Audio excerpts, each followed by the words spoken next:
మహత్కర్మ కృతం నిరర్ధకం. ఇలాగా ఇంద్రజిత్ అనుకున్నాడు. ఆంజనేయస్వామి అక్షకుమారుణ్ణి చంపేశాక రావణాసురుడు ఇంద్రజిత్తుని పంపించాడు. ఇంద్రజిత్తు రావణాసురుడికి ప్రదక్షిణ నమస్కారాలు చేసి ఆంజనేయస్వామి మీద యుద్ధానికి వచ్చాడు. ఆంజనేయస్వామిని చూశాడు. ఈయన నా చేతిలో మరణించడు, అవధ్యుడు అని ఇంద్రజిత్ అనుకున్నాడు. అలాగే ఆంజనేయస్వామి కూడా ఇంద్రజిత్తుని చూసినప్పుడు అలాగే అనుకున్నాడు, ఈయనకి నా చేతిలో మరణం లేదు అని. ఇద్దరు ఘోర యుద్ధం చేసుకున్నారు. ఇంకా ఇంద్రజిత్తు ఈ యుద్ధం వలన లాభం లేదని బ్రహ్మాస్త్రం ప్రయోగించాడు. ఆ బ్రహ్మాస్త్రం ఆంజనేయస్వామిని నవరంధ్రాలు కట్టిపడేసింది. అంటే కింద పాదం దగ్గర బొటన వేలు నుంచి తల వెంట్రుకల దాకా కట్టేసింది.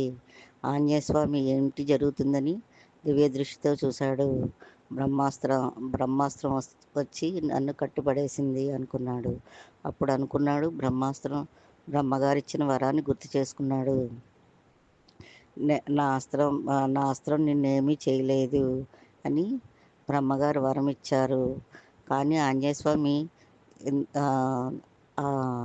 పట్టుబడ్డాడు. ఎందుకంటే రావణుడికి హెచ్చరిక చేద్దామని, రావణుడి దగ్గర సమక్షంలో మాట్లాడదామని. అందుకని బ్రహ్మాస్త్రానికి పట్టుబడినట్టు ఊరుకున్నాడు. ఆ పట్టుబడినట్టు ఊరుకున్నప్పుడు అలాగా కిందకి పడిపోతున్నాడు. అవయవాలన్నీ కట్టేసి ఉన్నాయి బ్రహ్మాస్త్రంతో.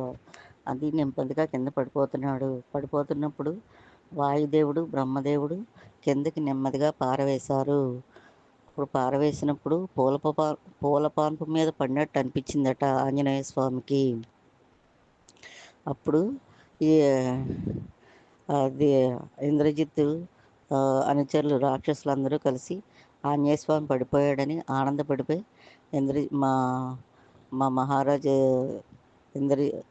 మా యువరాజు ఇంద్రజిత్ అనుకుంటున్నారా, ఏమనుకుంటున్నారు, ఆంజనేయ స్వామి ఇంద్రజిత్తుతో నీకు యుద్ధమా అని ఆంజనేయ స్వామిని కాళ్ళు చేతులు తాళ్లతో కట్టేశారు. ఆ తాళ్లతో కట్టేసిన వెంటనే బ్రహ్మాస్త్రం మాయమైపోయింది. అప్పుడు ఆంజనేయ స్వామిని వాళ్ళందరూ తన్నుకుంటూ, గుద్దుకుంటూ, తిట్టుకుంటూ, కుమ్ముకుంటూ నగర వీధుల్లో లాక్కుని తీసుకువెళ్తున్నారు.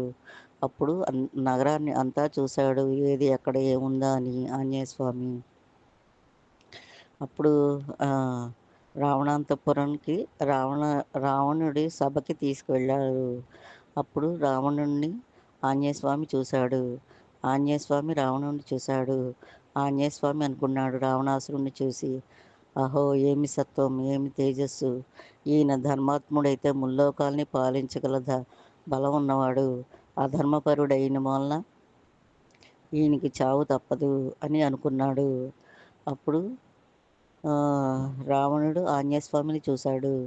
ఆంజనేయస్వామిని చూసినప్పుడు అనుకున్నాడు, ఆహా ఏమి తేజస్సు, ఈయన ఎవరో ఏటో అని అనుకున్నాడు.